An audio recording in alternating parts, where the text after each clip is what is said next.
Hello and welcome along to another episode of the Tackling Sport podcast, and the Premier League season preview is back as the Premier League comes back to us on Friday. It's Daniel Hussey here, delighted to be here alongside my brother Sean. How's it going?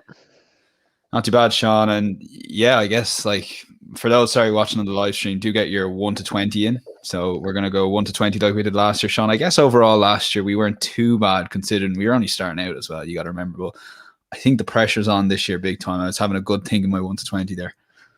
Yeah, well, I got the league winners right, Man City. Yeah. So I take the top of the table anyway.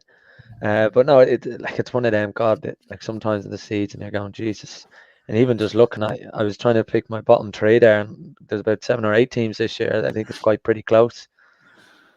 Yeah, it's one of those where I think the top 5 or 6 is kind of decided relatively. Anyway, top 4 perhaps I think would be most people's. But yeah, let us know your thoughts. 1 to 20 comments in. Where are we going to put Spurs? Where are we going to put Arsenal? Is really what everyone's here for. I know there's a few lads waiting in the comments for it, but we're going to get to that at the end of the show. Starting off, Sean, really, I guess with how you found the transfer window going on. I guess there's no better place to start than the two lads in the background there. Jack Grealish going to Manchester City and Jadon Sancho go to Manchester United. Yeah, I think the two biggest moves. Especially after they always say after a major tournament that the transfer window is harder. It's condensed. It's more difficult. Players are less likely to leave. And then you have a lot of sagas then as well. I think they always seem to come out around major tournament time. Um, so that's been really interesting to see. I think definitely the transfer of Jack Grealish from his boyhood Aston Villa was a really interesting one. I think it was bound to happen. I think it was inevitable, but he absolutely deserves the move. I think there's no question about that. It's a big transfer fee for someone who be interesting to see how City fit him into the side. I think that's what a lot of people are waiting for when you've Foden, De Bruyne, um, Sterling, Mahrez. I think we're going to see the false nine used a lot more. Be interesting to see who is used in that position. So it's very interesting going forward. Yeah, I guess on the other side of things, anyone else kind of take your fancy in terms of the big outside the big name signings, because it's kind of been it's a summer where there's been a lot happening, like likes of Ben White to Arsenal, stuff like that. There's been a few of those kind of deals around the place. Yeah, to be honest, I think we're going to see a reaction to the first couple of games because for a lot of clubs with the fans back in the stadiums, if you think someone Mm. like United get off to a poor start, I think they might be reactionary. I think Arsenal are bound to be reactionary after a couple of poor performances, maybe early on in the season. So I think that's really key to watch and remember the clubs who have a lot of fan disgruntlement anyway. I think will only get worse in some cases if there's a lack of business done by certain teams. So that's just always one to watch out for. Yeah, absolutely. So we're gonna move. We're gonna maybe talk about the main challengers for the Premier League title. Obviously Manchester City are the heavy favourites. You've got the likes of United, Liverpool, and Chelsea, all in around the same odds with the bookmakers. And then you've got the likes of Arsenal, Leicester, and Spurs are kind of in like a different section. And of course, you have Villa there, and you can't rule out Everton as well. So out of those, Sean, without revealing too much, I presume it's a Manchester City title again, or they definitely deserve to be heavy favourites. And obviously signing Jack Grealish, I don't know if the Kane deal will happen or not now, but they definitely seem worthy favourites anyway. Yeah, I'd have City as favourites. I really would. You know what they've done the last few years, and to go and sign probably the league's best player or one of the league's best players over the last 2 seasons is just a statement to that, and it's a flex of the muscles and something that maybe Liverpool didn't quite do when they got their chance. Um, so Financially, probably couldn't do yeah, either, I guess. there is that obviously. Maybe there was a thing with Liverpool that they'd such a settled team that maybe they didn't want to disgruntle anything as well. So that's the one thing for City to have to watch. How are all these players going to fit together? Foden, Grealish. I mean, it's ridiculous how much talent they have. You know, there's a lot of players. I know Bernardo Silva wants out. Sterling was unhappy at the end of the season with his game time, and then was probably, the best outfield player in the tournament at the Euros. So God, like Pep has so much on his hands to pick that 11. It'd be very interesting to see after 4 or 5 games when everyone comes back and the Champions League starts to kick in what his best actual 11 is. And I think with Pep, you won't see it until he has to until it's that crucial game, because he chops and changes so much. He brings players in and out, and he's got the luxury of that at City. So it'll be very interesting to see about that. Yeah, at Tackling Sport to follow on social media, because we'll be putting up the Fantasy Premier League and that Tackling Sport will be going on again. Doug Bell won it and he won a Manchester United jersey. We'll get a photo of that when he's back from Croatia. He's on holidays at the moment. So one question I wanted to ask on Liverpool, Sean, and I kind of quietly fancy them to have a massive, massive season this year. And for one simple reason, not going to overcomplicate it. Like, Virgil van Dijk is back fully fit, and the fact he missed the Euros, which, you know, Netherlands definitely missed him. But I think in the long term, outside Netherlands, maybe going further in that tournament for his long-term career, he's back. And I know there were other factors with Liverpool, but I think it all stemmed from early on Virgil van Dijk's injury, and they never seemed to recover. And I can definitely see them really improving to a point where they could potentially challenge Manchester City as well. Yeah, like it is. The thing with them is when Van Dijk comes back in, I mean, the key is to see how he deals with that, because it's, you know, the injury or a long-term injury like that can really hamper someone. It might be as that yard of pace slower. I'd be really see how he comes along. I think Andy Robertson picked up an ankle injury in that one of the pre-season games the other day. It looked a bad one. So the one thing you would say about Liverpool is they don't have half the depth of Manchester City. And we all know Liverpool last year, they struggled with, you know, the likes of Mane, Salah, and Firmino not really firing as much. It'd be really interesting to see what form they have coming back, with most of those guys having a long layoff. Obviously with Firmino in the Copa America, but I think that's the key for Liverpool. Can they get back to scoring lots and lots of goals? I think for certain teams in the league last year, they just didn't score enough goals. And I think if you're looking at Liverpool, you know, I know Salah ended up as one of the top scorers in the league. I broke it down one day in the podcast. You know, you want to see him score more open play goals and more goals in big moments when they need it, and that'll be interesting to see with them, especially at home. Come an early game in the season when, you know, there's a full house at Anfield, and they use that effect to get that ball into the back of the net. And I think with Anfield, I think it massively helps the fans, and it'll be really interesting to see how they get on. Yeah, for me, I think that fan thing is massive too. Like, and there's like, didn't they lose 6 or 7 games in a row at Anfield? That just doesn't happen with fans. Like, you know what I mean? So, on the other protagonists going on to Manchester United, they've done a bit of good business. Like, obviously Jadon Sancho, they've got him for 70 odd million. They've gotten Varane for around the 34 million mark. Could rise, I think, to 42 million. But whatever his CV is phenomenal. His performances for Real Madrid, it's a bit of a shock in some ways that Manchester United have got him. And you're looking at United, it'd be interesting on Pogba's side of things, whether he stays or goes. I think the issue really is money for him, and it's just United, are they willing to make him like one of the highest paid players in the world, or are they happy to let him go for probably little enough money? So it's a tough situation for United. So on those couple of things, like you said with the Harry Maguire thing and England, that you've always got to play those two, as Tim Stokes would call it, statues in front of Maguire because of this lack of pace. Where is Varane the answer there now? And all of a sudden have United solved that issue, which was probably cost them a few points, all right? It's hard to know with you see him unconvinced. No, like I think for what's out there in the market, I think he's a good sign. And I do think Varane is one of the better centre backs in the world, certainly one of the better that's available. But I'm not sure if it's going to be such an easy fix. Be interesting to see how he deals with playing with Harry Maguire, how he settles into the league. I think those first couple of games are very important.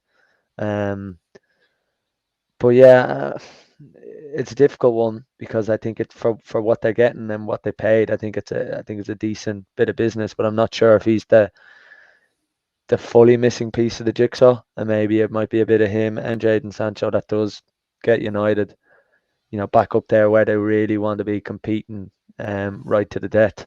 So I think the jury is out. I think the first couple of games are important for Varane if he can settle in. But yeah, Maguire off the back of a brilliant Euros, Luke Shaw off the back of a brilliant Euros. So I think Rashford not playing the first couple of games with his injury, I think where it was inevitable and probably justified, you know, getting the surgery now. I think he's an important player for United, and all of a sudden you're gonna have to push someone like Sancho or Greenwood straight into the team at the start of the season, and it really is a different environment from what some of those players have been used to in a while. So I think it's worth watching. Yeah, so we will get to where we're thinking those teams are going to finish. On Chelsea side of things, Lukaku potentially going to the bridge. There's a few other murmurings. Like, it's amazing how they've spent the money on, Havertz and Werner. Havertz is definitely second half of the season improved. Is there a place for Timo Werner now if Romelu Lukaku comes in off the left, or how is that going to work? Because you look at that Chelsea team and they finished strong, season strong, and they obviously under Tuchel won the Champions League. Not against the head, but they managed to, I guess, time their run brilliantly, and they're European champions. Where you'd guess now their 100% focus this season would be on winning a Premier League, and you can just see someone like Tuchel driving that into these Chelsea players. And Chelsea have form in this. Conte won the league, Ancelotti's won the league there, Jose's won the league.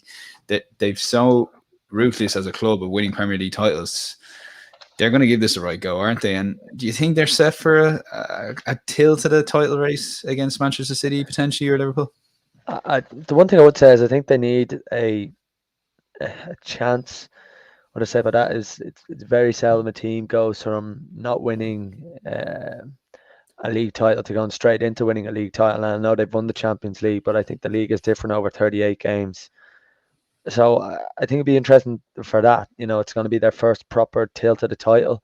So it's definitely one to keep an eye. The one thing with Chelsea for me is I think if they do sign Lukaku, again, it's going to be finding a system that fits. Kai Havertz finished the season well last season, and he looks a really exciting player, really good player to watch. But with Chelsea, I think it maybe a season too early. Would you concur with Morgan Ryan saying Chelsea are midfielder and centre half away from a Premier League? Or? Yeah, I think maybe that definitely an area in midfield they could be a little bit stronger. So why are they signing a striker then? Well, look, I don't know. I think it's one of them. I think with buying Lukaku, it's similar with the Grealish one. Like, you're getting a really top class player. Everyone knows that, but it's almost as if we're signing them, so no one else is signing them. And I definitely think it's a lot with the Grealish one. That is obviously when you're spending that money, 100 million, you're going to buy a quality player anyway. But Chelsea is definitely not the area they need. So I don't have them winning the league in mind, but I have them coming fairly close.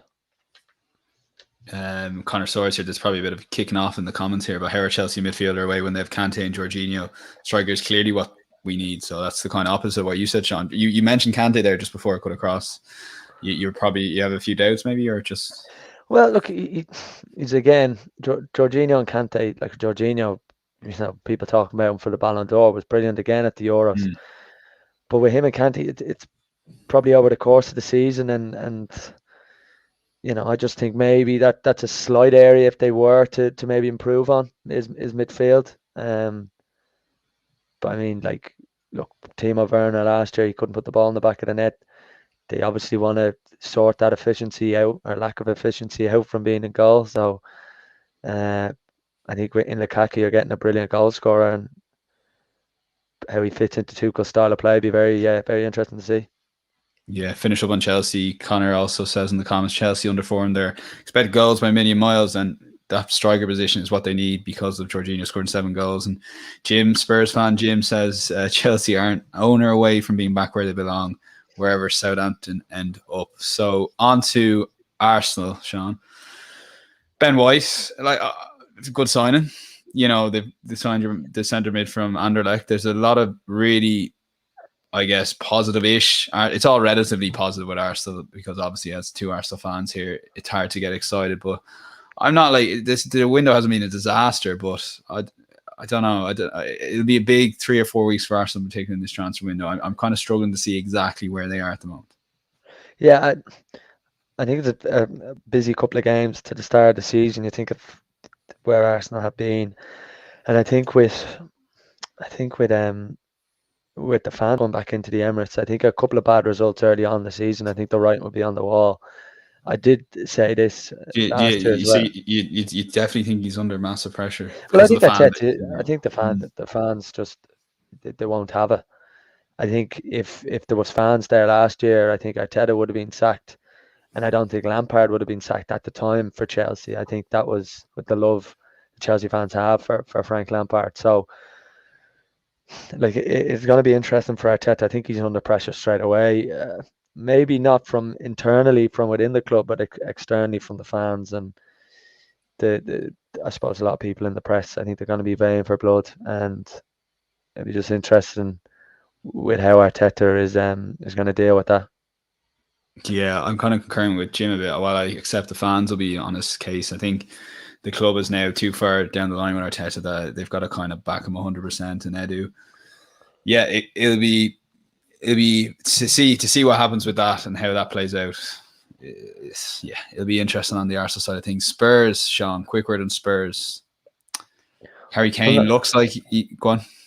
Well, I was going to say, like, if Harry Kane stays, then yeah, I mean, they'll be probably up there and challenging the top 6. But I'm not sure what's going to happen with Kane. Not sure what's going to happen with Nuno. It's all a little bit interesting. Yeah, that's a really interesting one. I don't think what's happened in the last week has helped. I heard Nuno the other day said that Harry Kane's going to be available for the first game of the season. So it's all up in the air.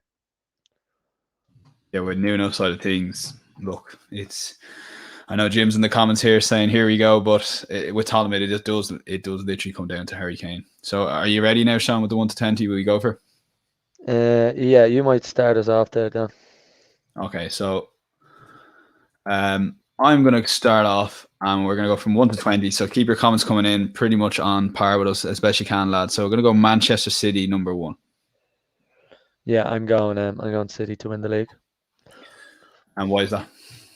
Well, I just think with how they've been in the last couple of years, it's also one where you're looking at the Champions League final and the players they've signed.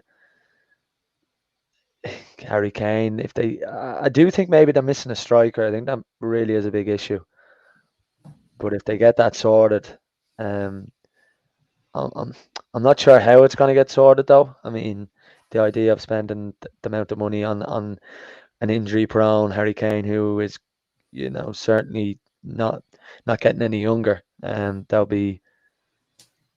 be a pretty weird transfer. So we can watch that one play out over the coming weeks, as I think it is. So 160 million for Harry Kane, I certainly wouldn't be paying it.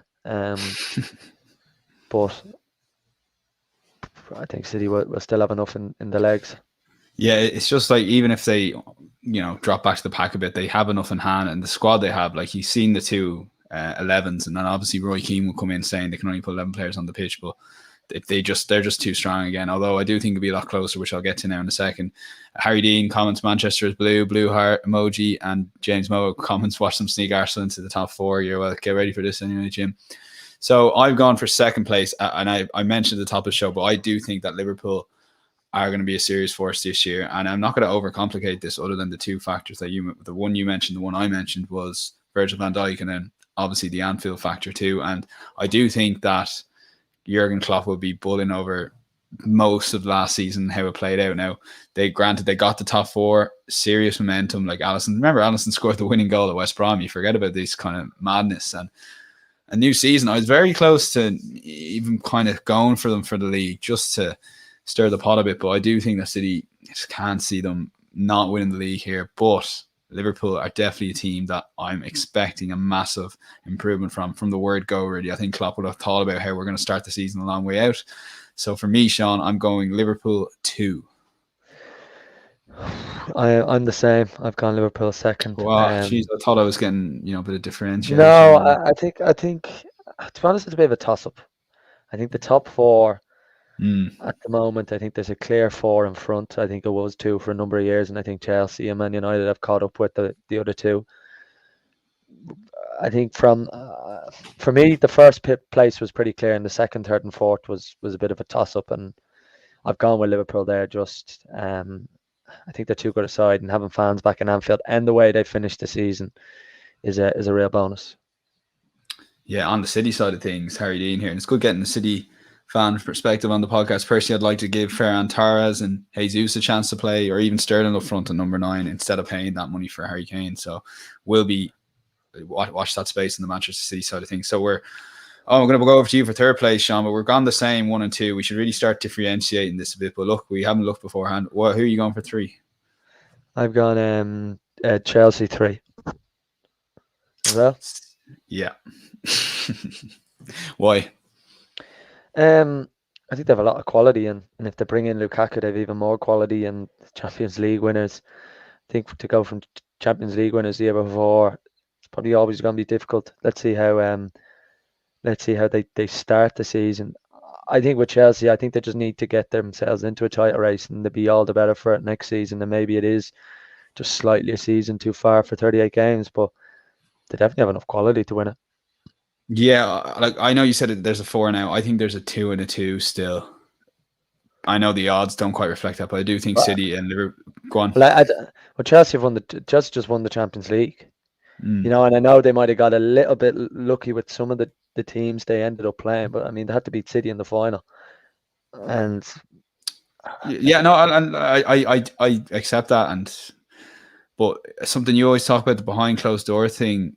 Let's get back to where we were the previous season, and I take that into account. Chelsea are a phenomenal side, and I think the standard's gone up in the Premier League. But for me, I think it'll be a tight race between City and Liverpool, with an 8 or 9 point gap to a Chelsea in third place, which will be a really good season for Tuchel. Still, I know they would spend a lot of money, but obviously he'll be going to win the league. But I do feel they'll drop short. Kind of overthinking that. Maybe Tuchel won't be a success if they do finish third, but I do think it's probably between them and Manchester United, who are my 4th team on the top 4, which I presume you've completed them with Manchester United. But I do think they will be a few points, not 20 or 30 points, but maybe 8, 9, 10, as I said.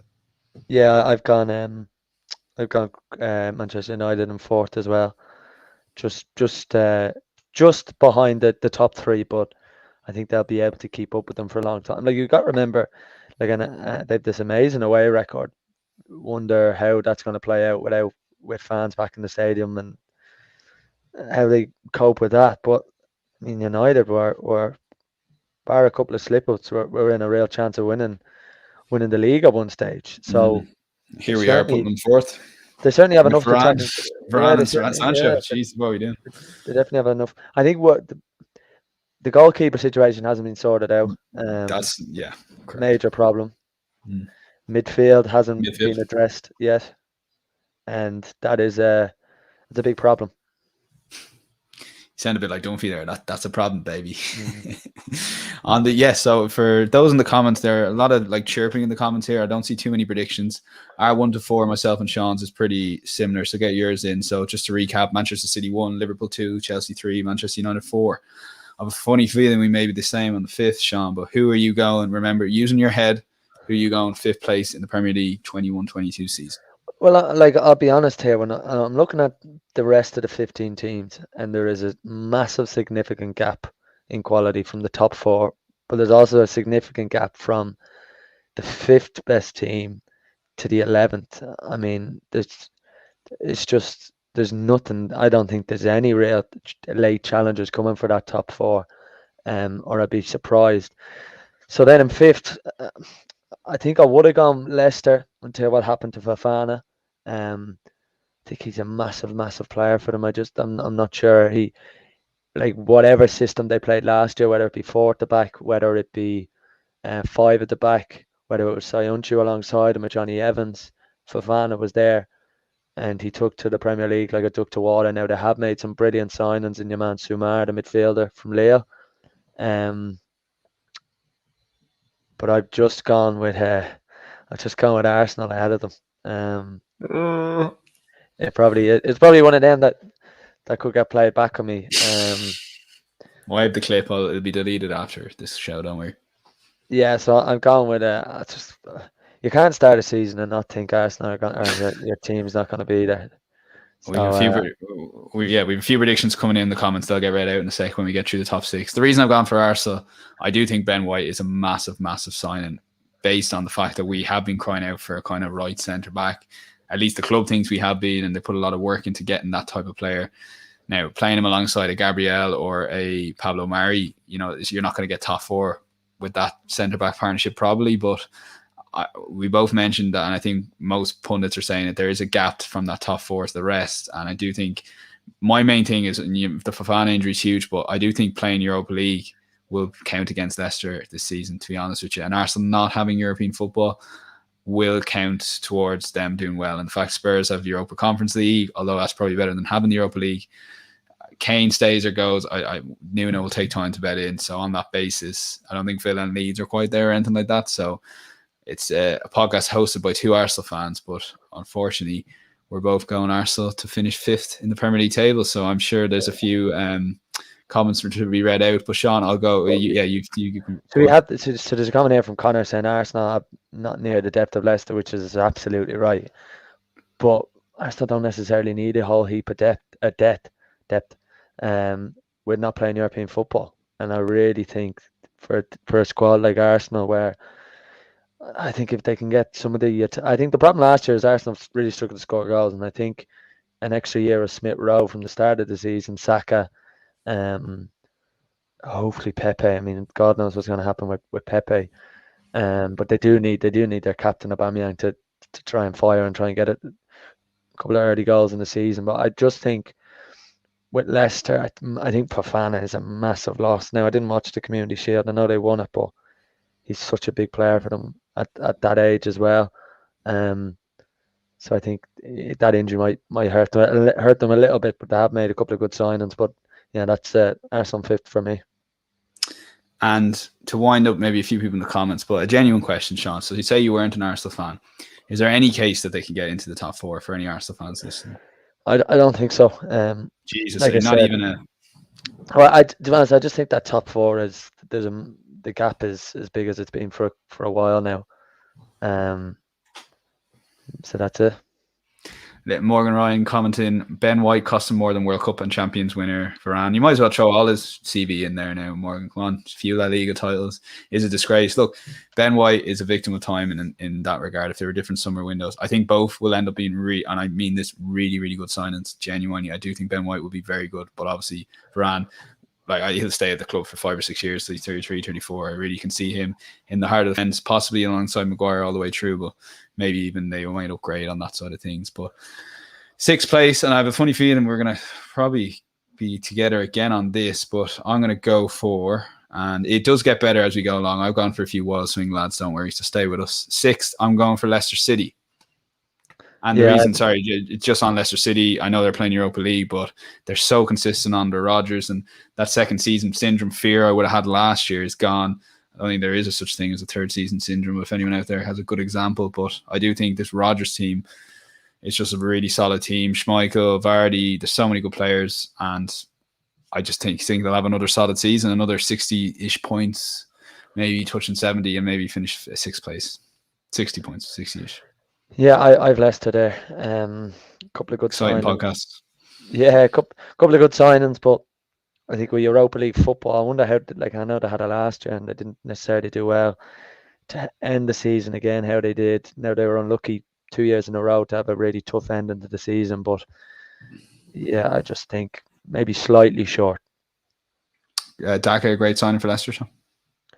Yeah, I haven't seen an awful lot of him play, but I think that the word on the street is Zouma, the guy from Lille, is a really, really attacking, a really quality midfielder, and certainly that's a big part. And maybe he might become someone like we've seen, someone like Basuma at Brighton. So Barnes being back fit as well, as Connor said, that's going to be massive for them.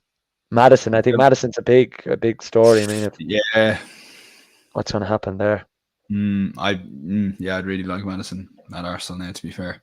But I'm a very big name before thinking about whether he'd be a good fit or not. But who knows? Could be paying up to 70 million for him. Comment of the night so far from James Mowat, Spurs fan. The only chance Arsenal have of getting in the top 4 is buying 11 new players and getting a new manager. Right, on to some top 6 predictions. Connor Swords, Chelsea fan. 1 City, 2 Chelsea, 3 Liverpool, 4 United, 5 Leicester, 6 Leeds. Leeds, very interesting, very high. 1 City, 2 Chelsea, 3 United, 4 Liverpool for Harry Dean. And he said Liverpool not replacing Genie and relying on the same team for a fourth season will be too much. So yeah, that could be very. I'm liking that Leeds play, Sean, because I'm going to bring you on to my 7th place, and it's Leeds United. I'm just completely sold on Marcelo Bielsa. This Leeds team on paper isn't amazing, but the way he has them playing as a team, the likes of Brentford, Rodrigo, there's just so many good players. I'm lost for words on Bielsa and how amazing he's done. What a super job he's done, and I just see another really consistent season, possibly better at times. I reckon they might get off to a better start than they did last season. Like last season, I think they started did grand all the way through, but then finished strong to get a really good finish. And they're only like a few points off the top 4. So I think this season they might start really well. Really, there might be huge excitement over Leeds, and just that little bit of quality will cost them that top 4, and then they might drift. And I think it's a 7th place finish for Leeds United. Yeah, I put Spurs there. Okay. When you've someone like Human Son, and Nuno is like he's done a really good job at Wolves now. At Wolves, that some of the players they had for the championship level was, ridiculous. But he's still done a good job over the last couple of years with them. So I'm going to put Spurs in at 7. I mean, that's really fluctuating now. I think Harry Kane might just end up staying unless Levy comes down in price and Spurs come down in price. But can you see any way Kane doesn't play well if he stays at Spurs? If that question makes sense. No, because he wants to score goals. He wants to break Alan Shearer's record. He'll be scoring lots of goals anyway. Yeah, but it's one of them. I think there's a couple to toss up, but I think I'll go with Spurs at 7. Yeah, Rafinha could play for any of the top 6 elite talent. He'll have a big season. I certainly hope so, Connor. So I have them in 7th place. Over to you, Sean, for 8th place. Right, it's a bit of an interesting one, but I've gone with Wolves. Okay. Okay, explain. So it's one of them where it is going to be an interesting one with how the season ends up. But with Wolves, they seem to, in the main, have kept a lot of their key players. Now you have to remember as well with Raul Jimenez's injury, that really hurt them, and he's back and in pre-season. He's a really, really important player. I suppose there is a little bit of unknown with Wolves, with the new manager and another Portuguese guy, Bruno Lag. But they have kept, like I said, they've kept the hallmark of their attacking players or their quality players. I think Patricio is the only big name to go. So I have gone with Wolves in 8th. They underperformed last year. Molineu's a very difficult place to go. So it'll be interesting to see how they set up the season really, with the new manager. But I've gone with Wolves. Yeah, I have Wolves way down on my list, but we'll get to that. 8th place for me is Aston Villa. I think the signing of Danny Ings, I think the way the board spoke about after Jack Grealish's signing, I do think they've spent well. The fact that Grealish is gone is a massive loss, but I think it's a different ball game when Jack Grealish is at the club and he gets injured to play without him, because you've been playing with him all season. The fact he's gone from the start of the season means you can start building a team without Jack Grealish, if that makes sense, because people will point to their Villa's record without Grealish, obviously. But for me, yeah, I just see them having a really, really solid season, and I'm expecting Jim in the comments, because I haven't said Spurs yet, but Aston Villa for me in 8th place. And might stick with myself then on 9, Sean, and I'm going to give Spurs 9th place. I think Nuno will take time to bed in. The Spurs team, I don't know, they kind of threw the towel in under Jose Mourinho. They just, I don't know. I can't see them. Like, that's 9th isn't as bad as it sounds. They'll have a solid-ish season, but for me, Villa, Leeds, Leicester, Arsenal are going to finish ahead of Spurs this season, and Spurs are going to finish 9th. Yeah, I put Villa in 9th. I think they have made a couple of good signings. I think Buendia is he's my player to watch out for this year, because he is and just unbelievable. He's someone Villa fans are really excited about. The Danny Ings signing is a bizarre one. I'm not sure about. I'd say his first sign in about 5 years that came out of the blue. If that, just out of Yeah, nowhere. the thing with Danny Ings is he is fond of an injury. He's not the youngest player around anymore. They have Ollie Watkins now. Ollie Watkins is a very patchy striker. He can score a lot of goals in a couple of games and then not score for a few games. They signed Leon Bailey, brilliant player at Leverkusen. I know a lot of people are a big fan of him. But the Danny Ings signing to pay, I think, what was it, 30 million for someone who's 29, 30? Come here. I know I said he's going to be a good sign. I do think he is. I did initially, as soon as I heard the news, I thought Darren Bent from Sunderland to Villa a few years back. I don't know if is that the worst comparison, but No, I've grown on him a bit since looking at a few videos and stats and that sort of jazz. it's one of them. It's one of them. If it doesn't work, there's no coming back from it. I mean, like there's no, because of the age of things, there's no sell-on fee really. So it's a big risk, a really big risk. Dean Smith obviously very comfortable there at Villa, but John Terry leaving his backroom staff won't be good. Yeah, I forgot about that. Because Villa's defensive record was extremely good last season. Obviously, have the goalkeeper, probably the best goalkeeper in the world, or certainly on form in Martinez. But I'll go with Villa ninth. But they are one of them. I think you could get them 3 places potentially up and 3 places potentially down at ninth. Actually, Yeah, Young back again, as well. That's true. I was reading an article and they went through all the signings, and at the end they went, and Ashley Young's back, kind of thing. But for me, on 10th place, so yeah, I said I'd spice it up a little bit. I'm actually going to go for Brighton here. Okay. And because I'm a bit of a Graham Potter believer, and haven't signed a striker. Yeah, and we touched on that before and how that was a big. But regardless of the signing the striker or not, their expected goals should have been a lot better. I don't think that necessarily gets solved if they sign a striker or not.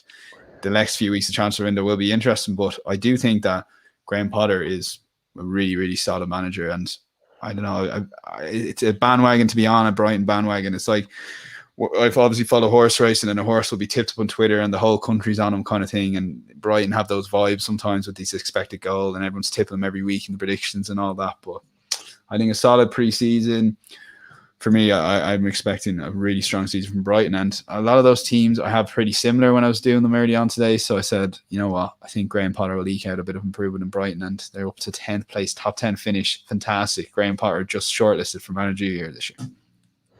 Right. Well, you don't seem to be. No, I think he's done a really good job, but it's just, again, the goals, big problem. They've kept assuming midfield. I actually think they've signed another midfielder as well for high tariff. They just haven't got the goals. And they've had a really poor home record historically over the last couple of years. So I don't have them in 10th. I have West Ham now. West Ham's an interesting one because they're playing European football. And I think maybe I might be a little bit generous with West Ham here because I think they're going to go all out for European football. They've signed Areola, who I think is a brilliant goalkeeper, but haven't made any other signings. And that, for me, is a little bit of a problem. So I think I could be wrong with 10th, but I'm going to go with West Ham. And who have you got 11th? I've got Leeds 11th. I forgot you still haven't Sean Leeds. Well, yeah, wait till James Moffat hears this podcast now. Well, look, I think 11th would represent another good season. I think it's going to look at someone like Bamford. I mean, one season wonder gets, thrown out there, labelled a lot. He's under. I wouldn't say he's under pressure, but he's got to do it again. Certainly, if he wants to get his England call up, where you look at some of the quality of strikers and the quality of players that 4 players England have in those areas. Yeah, so I've gone Leeds in 11th. They've signed that Filippo guy from Barcelona, I think it is. They've got Harrison, obviously confirmed the deal. Not a heap of anything else. They've kept a lot of their good players, which again is key. Which is the same with West Ham. So I've got Leeds 11th, and I think I can't wait to watch watch fans back at Ellen Road, and I think it'll be a brilliant spectacle for the league. I think 11th is a really good season again for Leeds, considering where they were 4 or 5 years ago. Is Ivan Toney going to definitely stay at Brentford, Sean?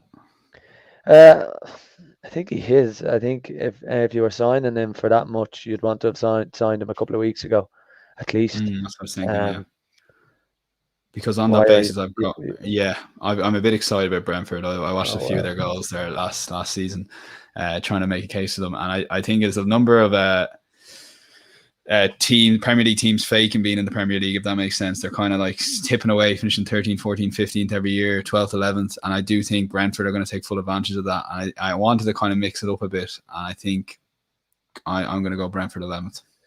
right. Well, Brentford aren't 11th for me. Who's have you gone 11? You've done your 11. Yeah, I've done That's my 11. Leeds. So My 12th is Everton. same. I So think make that easy. We both gone yeah, Everton 12th. I think Rafa. Everton have to make into a decent side. Jesus, again, this is like the Danny Ings.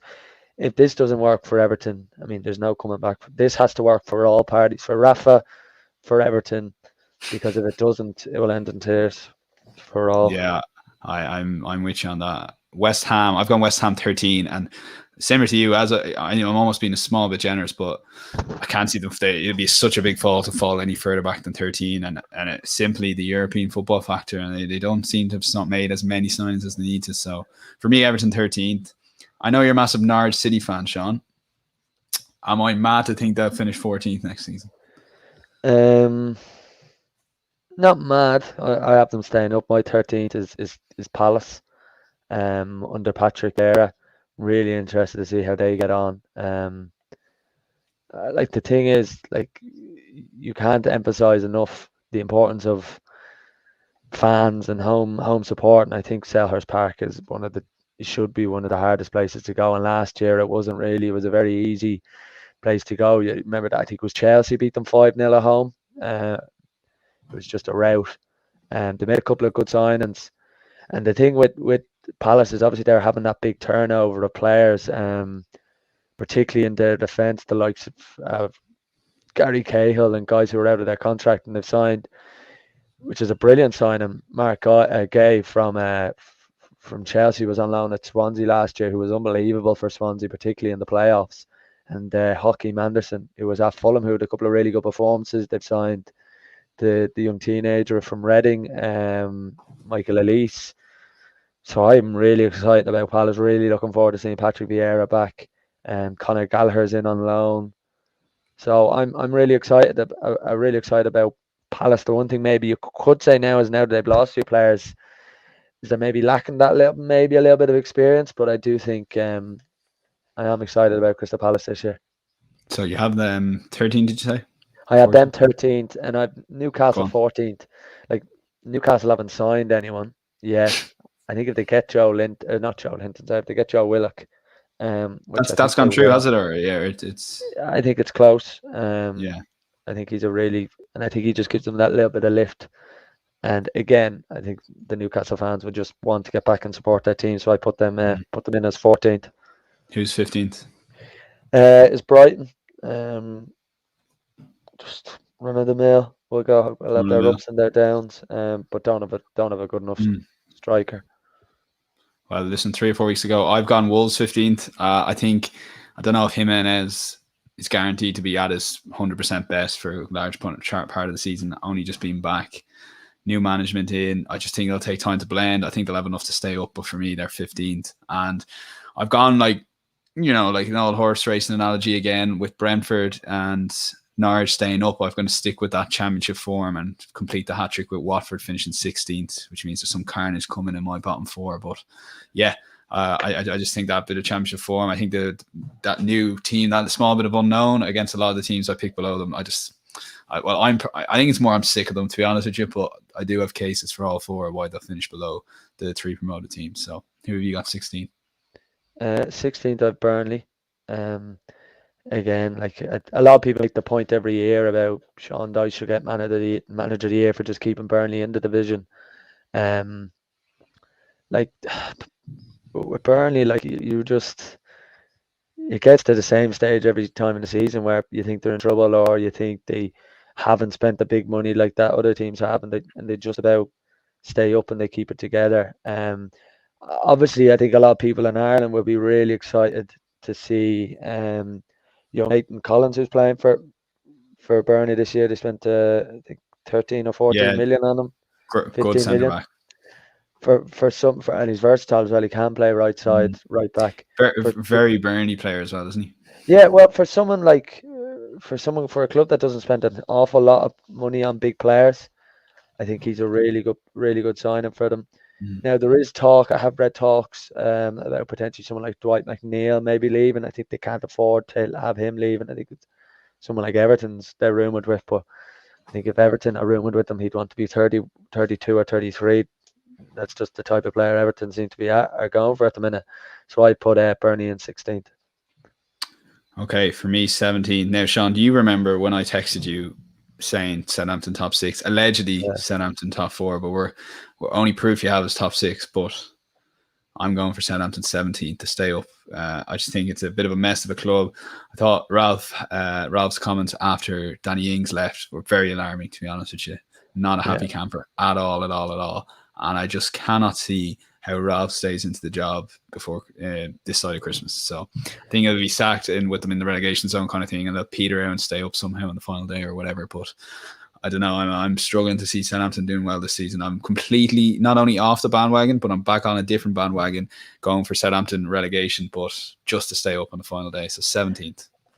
Yeah, I put Norwich, and again 17th for Norwich would represent a brilliant season. I mean, it's been a while since they've had a successful period of staying up. Um, So at 14th. Pardon?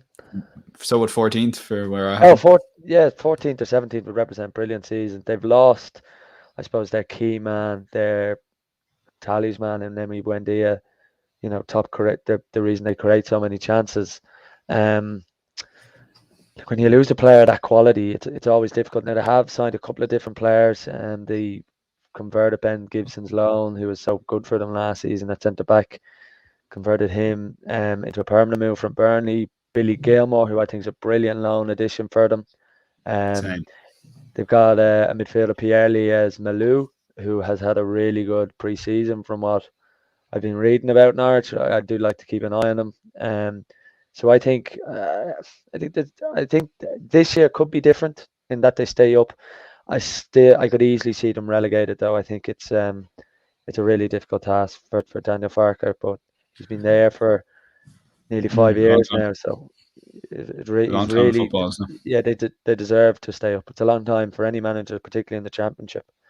So, Yeah. so who's your three to get relegated for those that are trying to do the maths in their head? So 18th, 19th, and 20th will be Southampton, Watford, and Brentford for me. Um, I massively agree with you on Southampton. I know they hate their ownership. Absolutely despise them, and maybe I think it just shows you that sometimes if it's not a bigger club that you don't necessarily hear about that, but they absolutely Mm. despise the ownership. The sale of Danny Ings to a potential rival or someone they would probably be looking Mm. at it is never a good thing. For 30 million, I think they've got a great deal there. I don't know how they've done that, but they haven't signed an awful lot. Um, so Shane Long's still at the club, and a certain Che Adams. yeah, I'm not sure where it's going for Mm. the yeah. They think what Hasenhüttl is as well. He's going to be under pressure. Watford, you were talking about championship form. If I'm honest, I think Mm. last year was a really poor year for the championship. Do There you? was Because no. the games I watched, I thought that Swansea team was all right, and they finished below them. I thought, but you watch a lot more than I do. I thought it was a poor year, if I'm honest. Well, that's not good Considering for considering predictions. well, considering some of the teams that have come up in the last 2 years, like you look at your Villas, Leeds. Leeds, Wolves over the last couple of seasons. Mm. But yeah, I think Watford aren't a great side. They're quite an aging side as well. Um, it's just you don't know how long that the manager's gonna get. Um, Yeah, he's come in and he did a really good job to get them promoted. Zisco or something. But I don't see an awful lot with them now. They have got a really exciting player. And again, another one of my one to watch is Naby Sarr back in the Premier League. I'm surprised there hasn't been a team linked with him. He's a brilliant player. So I have them at 19th, and then Brentford I have at 20th. Brentford are going to really struggle this year, I think. I don't think they have the biggest depth of squad. Now, that being said, I do expect them to get something from the first game of the season against Arsenal. But Brentford over the course of the season, they have Ivan Toney, and I mean, it has shown in the past that if you've got a striker who can score goals, you can stay up. I mean, that is no question. 31 and 45 or something, really good Yeah, record, isn't it? yeah, and a lot of them goals, like he had, I think 10 or 11 penalties, but that's just still 20 So goals does from Kane, so does 20 goals from open play. That made a couple of signings. I think Christoph Ayer from Celtic's a really good signing for them, because that's potentially one area where they might have an awful lot of depth at centre half.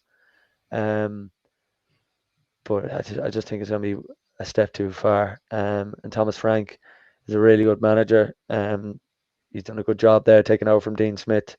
But it's going to be difficult in the Premier League. Yeah. My bottom three: Burnley, want them gone. Sean Dyche, he just can't keep doing it, Sean. Do you know what I mean? So I have them in 18th. 19th, how is Steve Bruce still the Newcastle United manager? That saga's going to run on and on. I think everyone's sick of it, to be honest with you, and I can see it really with the fans back in the stadium. People are probably not paying enough attention to that. Like, there's going to be, as soon as Newcastle start doing wrong, they're going to be seriously on Steve Bruce's back. But this time they'll have 52,000 in St James's Park. So I think they'll take too long to sack Steve Bruce, and they won't have enough to stay up. So they're going 19th and 20th. Sean, I'm going for Crystal Palace. I'm getting serious De Boer vibes off Patrick Vieira, not just because he's taken over Crystal Palace, but I don't know. I don't think Vieira's track record as management is very good. I don't know. I don't really see it working out there, to be honest with you. I think it's too many changes too soon. A lot of lads out of contract last year, and then a lot of new signings. You mentioned a couple of them, they've done well, but we've done what we tried. I think it was a couple of years ago or last season we tried to relegate Palace, or very close to relegating them, and they just keep surprising you with victories. I just can't. They're getting bottom of the league, Crystal Palace. There it is. That's it. So they're my 20. I decided to go for a few shouts, so I'll read mine out again. City, Liverpool, Chelsea 3rd, United 4th, Arsenal 5th, 6th Leicester, 7th Leeds, 8th Villa, 9th Spurs, 10th Brighton, 11th Brentford, 12th Everton, 13th West Ham United, 14th Norwich City, 15th Wolves, 16th Watford, 17th my former club Southampton, 18th Burnley, 19th Newcastle United, and 20 Patrick Vieira's Crystal Palace. And yours? Mine is I have Man City to win the league, Liverpool 2nd, Chelsea and United top 4, and then Arsenal 5th, Leicester 6th, Spurs 7th, Wolves, Aston Villa, West Ham, Leeds, Everton from 8 to 12, and then 13th I have Palace, Newcastle, Brighton, Burnley, Norwich, all to stay up, and Southampton, Watford and Brentford to get relegated. So yeah, but none of our relegate. It's different. It was top 6 or 7 were similar, Sean. We did it differently as well. Anything else you want to get off your chest with the new Premier League season? Fans being back at the stadium is great, obviously, but you mentioned lads to watch out for. Anything for someone that hasn't been tuned into the Premier League transfers the last 6 or 7 weeks. There's something to watch in the first few weeks of the season. You know what I mean? I think for an Irish point of view, Nathan Collins is a really big one. Shout. 20 years of age, for it to be, 15 million is an awful lot, especially with Burnley, a club who don't necessarily pay that as well. A really, really robust player, really strong defender. Buendia is another. He's a magician, an absolute magician. Teams are going to have to double mark him at times. He's that good, and he ripped it up in the Championship. Ripped it up last time in the Premier League. And there was one more player I mentioned. I just can't remember who it was, but they're a couple of my players to watch out for. Brilliant stuff. There won't be any Che Adams 200 to 1 top goal score bets. I'm safely off the Southampton bandwagon on that regard. But yeah, that's it. As I said, with Fantasy Premier League, I'll get it set up this week. Doug Bell won it last year, which is phenomenal because we had, I think, Can you remember the number of teams, Sean? I'm thinking 300 or 400 or something outrageous like that. And so a lot of people who got retweeted on Twitter a lot by a lot of fantasy people who fantasies themselves, fantasy Premier League players. A lot of lads with bios of top 5,000, top 10K, top 1K and all this. And yeah, little Douglas Bell won it with a mate of mine. So very proud of him. He's got his Manchester United jersey. He'll get it presented to it. And yeah, fair play. Next season, you can win the same thing. Premier League jersey of your choice. All you have to do is enter the Tottenham Sport Fantasy Premier League. I mean, I haven't decided whether I'm going to re-enter it or set up a new code, but it'll all be on our socials. Do follow us if you're not new to the podcast at Tottenham Sport. It's the best place to get us on all social media platforms. Really good stuff goes up there. And subscribe for free on our YouTube channel or follow us on your favorite podcast platform. That's it, John. We're back on Thursday night with a fan stories with Aston Villa's Andrew Blair White. So we'll have a good chat about Buendia and a few others, Sean. So yeah, excited to have him on the podcast again. Yep. Absolutely. So thanks to myself and Sean. We'll chat to you on Thursday. Have a great